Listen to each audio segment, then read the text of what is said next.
I'm writing, recording, and posting this simply to have a record of my concern that my family, including my father, ex-wife, stepfamily, and some close friends, may be working to harm myself and or my daughter. Explain why I believe they would want to do that, and to explain my character and life that led me to make very poor choices getting to this point. I'm fully open to the possibility that my final conclusions are wrong, so I don't want anyone to judge my family harshly or quickly, despite a lot of this being disturbing on their end as well, and them not wanting to talk about anything at all.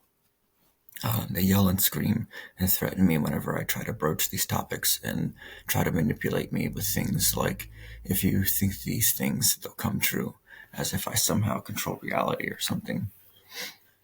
So, the people involved are myself, that's Joseph Abdallah, my daughter Adelina Abdallah, my ex-wife Alejandra Constanza, my father Amr Abdallah, my stepmother Sharmeen Ahmed, my stepbrother Taj Ahmed, or formerly Chowdhury, my stepsister Amrita, I have no idea what last name she goes by, and my brother Stephen Grice. To begin, despite all that I've been through, I've sought help and feel fine with myself after years of hard work and therapy and changing my own inner world and perspective. I'm not a danger to myself or anyone else, as I believe my family may try to betray me. I feel that no one really knows me or my experiences, and this makes it very easy for my family to portray me however they choose to anyone. So this is also a way of getting my own personal story out there so I'm better understood, especially about what could have led me to do very deviant things I did that would make them want to harm me. And if I sound very cold and just kind of getting through this, it's because I'm just am, and I've typed it out. It's been a long day. It's taken a long time to get this all down, and I'm just reading it and getting it done. One of the most fundamentally duplicitous things they will claim is that I needed therapy or help all my life, but when I was under their care as a child, they never took me to get it unless I had gotten in trouble at school, and the school said that I had to. And even then, it was short-lived and superficial, and I didn't gain anything from it because I didn't really trust the doctors. And I do remember being told, like, be careful what I tell them about being abused and like hit by my mom, and like, or just things that had happened. They never really wanted me to like be honest with doctors. It felt like, which I could get. We'll get into other things later about that too. Or they blame me, saying I didn't want to go to get help in other circumstances. But it was their responsibility to get me medical help in my childhood, and they did nothing except isolate and ridicule me like some deranged animal. They just provided basic food and shelter, but there was no genuine warmth or emotional attachment or social interaction beyond like very just superficial things. I was very clearly not in the family with them. And I guess I feel like I got less attention and care than the plants and animals that lived with us in the home. They're always like this to me, even before my actions became more disturbing and deviant.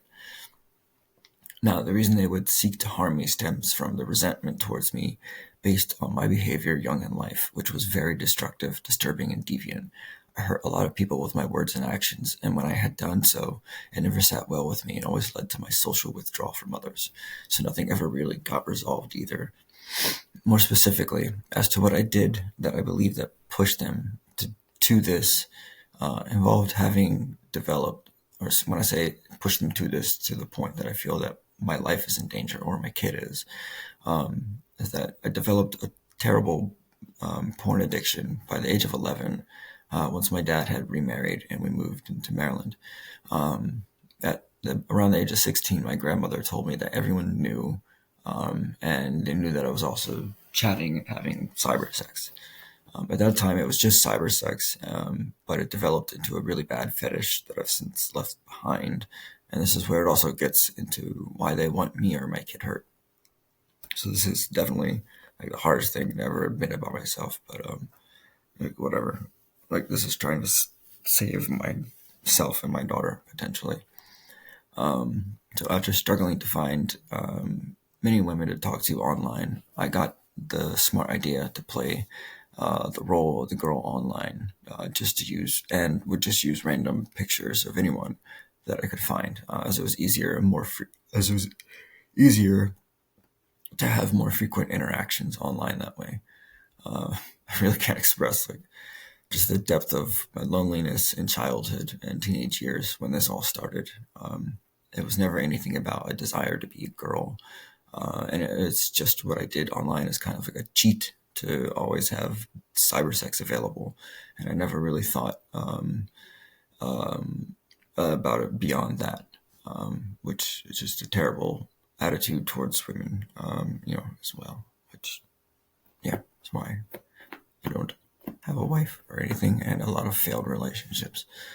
So, anyways, after years of using pictures I found online randomly, I started to use my stepsister's pictures because of my own attraction to her, and also because using random pictures would get called out. Would get called out as the internet was evolving. That people would be like, "Oh, like I've seen that before" or something. So it was really just a very cold, selfish, sexually selfish move to make, and and just, but it was just about the cyber sex, really, and not so much to do about her. Her and I never really had any relationship as brother and sister either, so it also made it easier to do that. But we also had no relationship because I was attracted to her instantly when I met her. I mean, anybody would be. But yeah, and it just made it awkward being, who I was already at the point meeting her in my life, how damaged and messed up I was, and then being attracted to her. And oh, now it's like also like I have to think of this person as my sister too. It was very hard, and I just stayed away. I know I did cross a line at one point where I touched her upper thigh, and that scared me a lot, about what kind of person I was becoming, and I really then just completely stayed away from her, and don't at all feel good about that, and never ever will.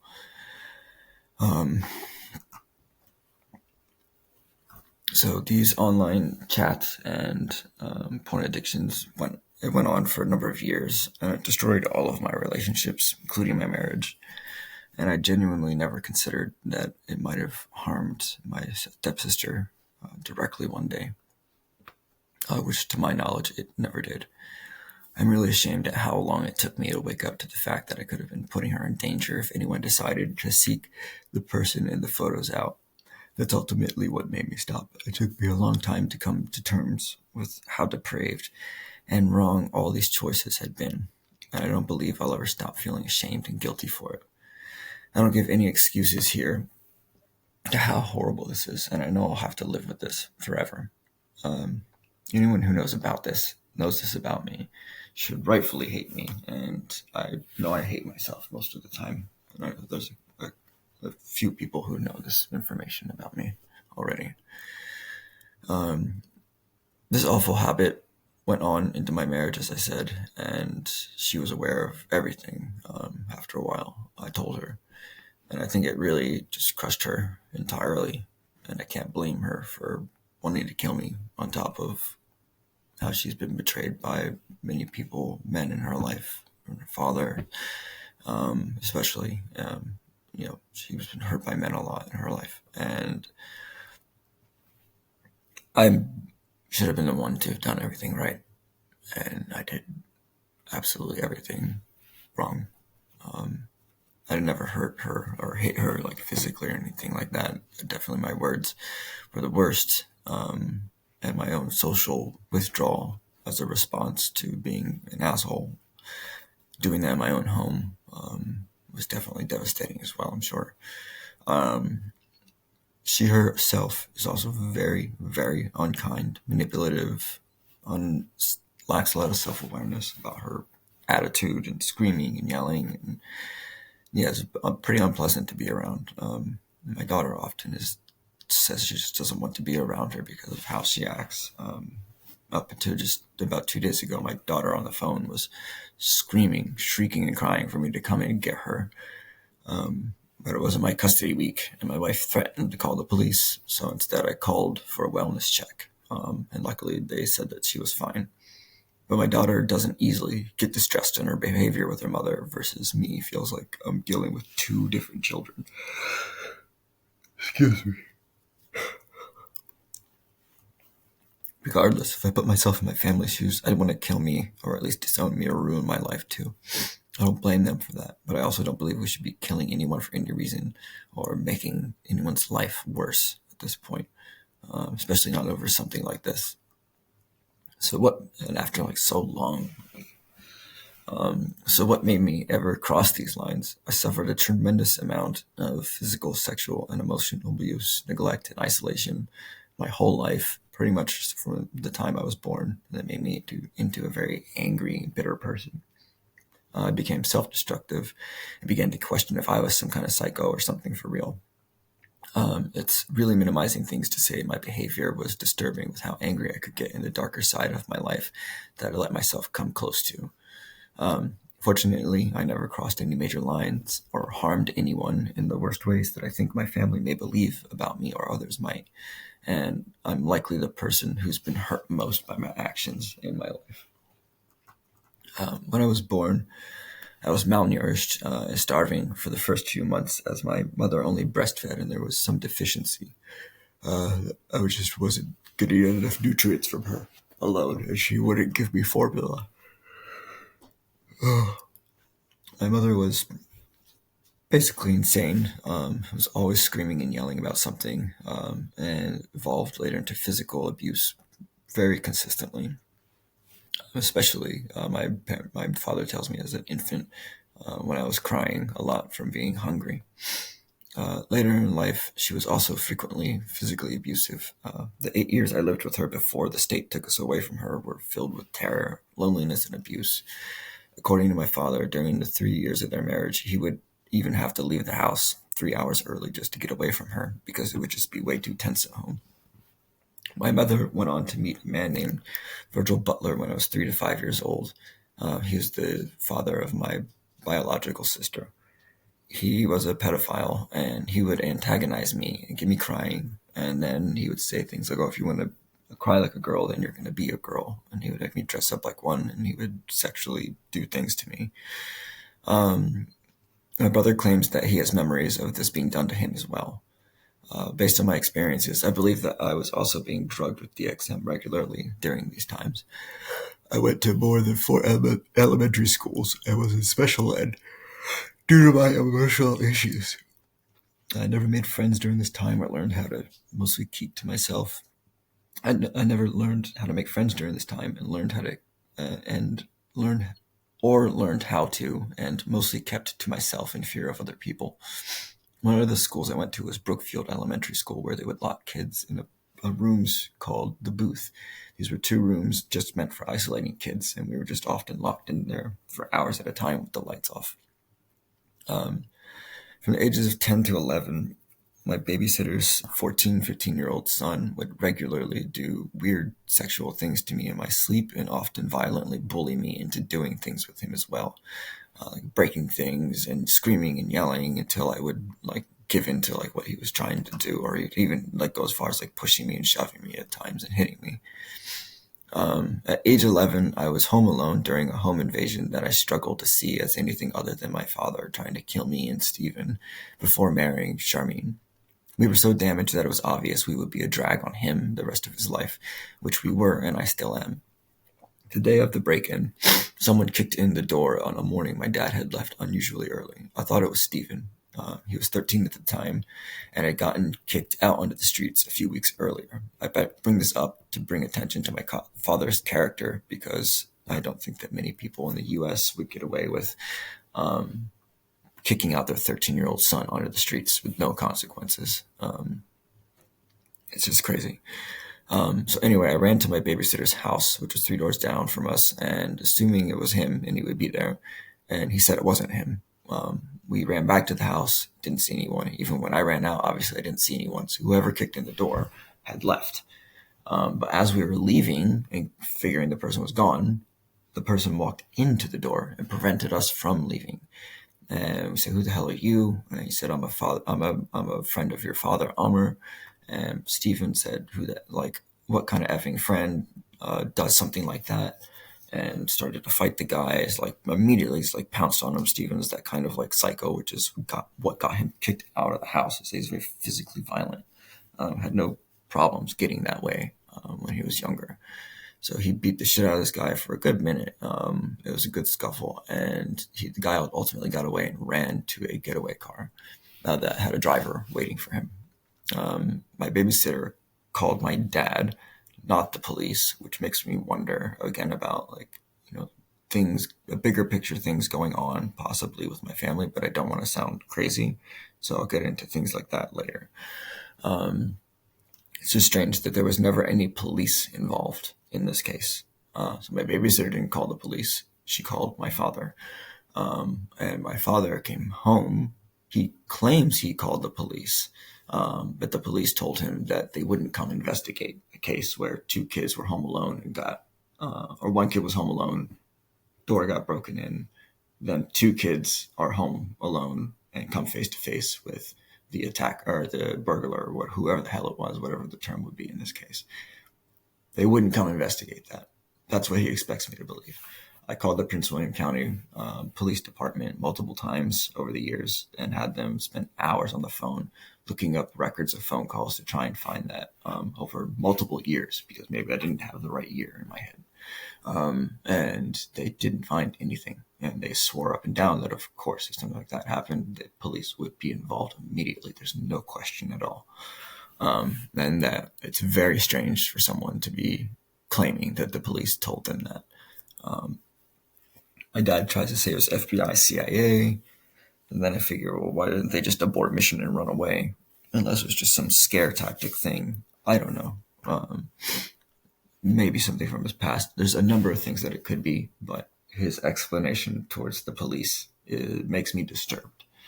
And again, gives me pause of like, what was going on in my life? Like, was I really trying to be killed even then, as a kid?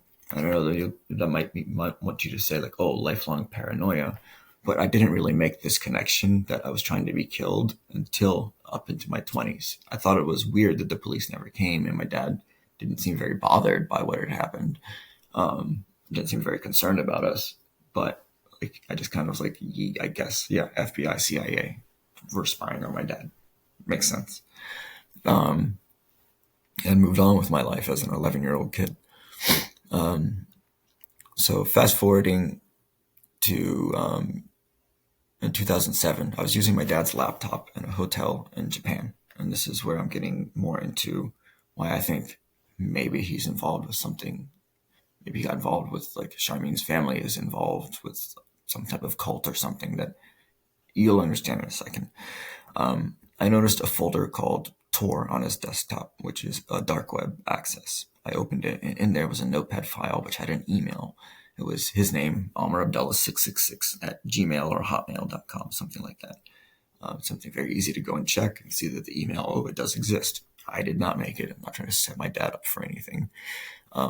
My dad is extremely religious and won't even tolerate displays of anger, much less dealing with anything satanic. He claims to have no knowledge that 666 is a satanic related number. He said he just uses the email to talk to friends. When I asked him why none of his very deeply religious friends that he's talking to didn't say something like, 666 is not a good look. What are you doing? You should maybe change that. He just blows up on me and calls me ungrateful, screaming, and it just evolves quickly. Further, my stepbrother has admitted to having access to high-level tech from Israel that helped him to track and find someone who stole money from him, a considerable amount. He said he used this to track the guy down and then basically kidnap and torture him for days on end until he gave up the location of the money. As far as like the torture, he claims it was just like whacking him on the shins with like some type of like very painful stick that they use in India and Bangladesh. So it's like not the worst thing in the world. It's very deeply unpleasant, but like not like gonna kill anybody. Nothing like that. So, but again, to me, extremely scary. And knowing that he has that type of connection, given who his family is, they're all very politically well connected, a lot of money running through the families. Um, they operate on a high social level. So something like this going on is pretty scary. Um, so give me a second, catch up where I was reading from. Um, they're all very well connected and capable of pulling something like this off if they chose to. It'll be very easy for them to pay people to go along with it and to discredit me based on a lot of my previous disturbing behavior, especially the online stuff. I never took my delusions or weirdness into the real world and don't at all still have any of those negative or strange interests anymore, nor do I have any concern about myself in that regard. And I've even really been clean of porn for a good, like, I struggle for a good, like, year and a half. Like, I'd say that I've been clean enough to say that I'm clean for a year and a half. And especially the last couple of months have been really, really strong, staying away from it. So it's not like an ongoing issue, and the chat stuff has been ended a long, long time ago at this point, maybe like 6, 7 years ago, entirely. With all of this, I have a vague concern, as I've been saying, that my family might be involved in some kind of like cult or something that maybe intentionally abuses people like me and neglects them as children in an attempt to break them and make them easily trafficked. Um, Based on how they treated me and what I know of their own behaviors that I've laid out, and that they had knowledge of my issues with porn online, that I was doing cyber sex, and I assumed that once I switched over, I didn't like do anything to track, like cover my tracks. That once I started switching over and doing stuff as a girl, that they knew that they had to have known if they already knew everything, that they knew I was doing that too. And I know how, and I think that like maybe once I crossed the line with the Amrita stuff, that then that's what gave them the idea to, okay, we're gonna like turn this guy into like a girl or something as just revenge or kill him or something.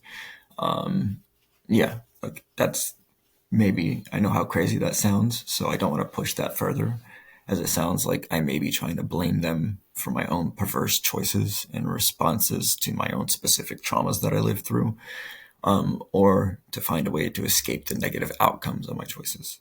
I have nothing to prove this claim beyond the 666 email and anything that I've stated here. Um, excuse me. And them being awful people towards me, and perhaps my own over imagination and trauma based thinking. There's also an infinite amount of good that I have gained from knowing them, which makes this all the harder to deal with and comprehend, that they have purposefully mistreated me my entire life and never got me help as a child to heal from very serious traumas. I'd love to be wrong about this and to reconcile with my family, but my intuition is telling me to cover my ass and post this in case something strange happens to me or my daughter. In the event I'm right, I don't know what else to do to protect myself and not seem entirely crazy at this point. If I'm wrong, then I don't know that I can ever live this offense down, but at the same time, the neglected missteps were all true and deeply affected me, and they don't seem to really ever care about that. That doesn't make any of my assumptions beyond that correct, and I feel that I may also be judging them far too harshly when they themselves have been struggling to deal with it, just what I've done with what I've explained here. Um, there may come a time that I feel the need to take this down, and if I feel myself and my kid are no longer in danger, I absolutely will. I don't know what external proof it'll ever take for me to feel that level of safe, but I will know it when I have it. And that would mean that I was majorly wrong here, and once again, seriously hurt my family. What else could I have expected from myself with everything that I've been through? That's a kind of an attitude I like to take in these instances. That's not a way to dismiss a heavy level of guilt and shame in being this level of wrong and hurting people in being this kind of wrong with these assumptions. I can only hope to get better and find some way to make it up to them, because of course I will feel terrible if this comes to be the case. I fully understand why they would want to disown me and be away from me forever, of course, even if they have no intention to harm me. Regardless, the video would remain up as a defense to myself in that case were anything to ever happen.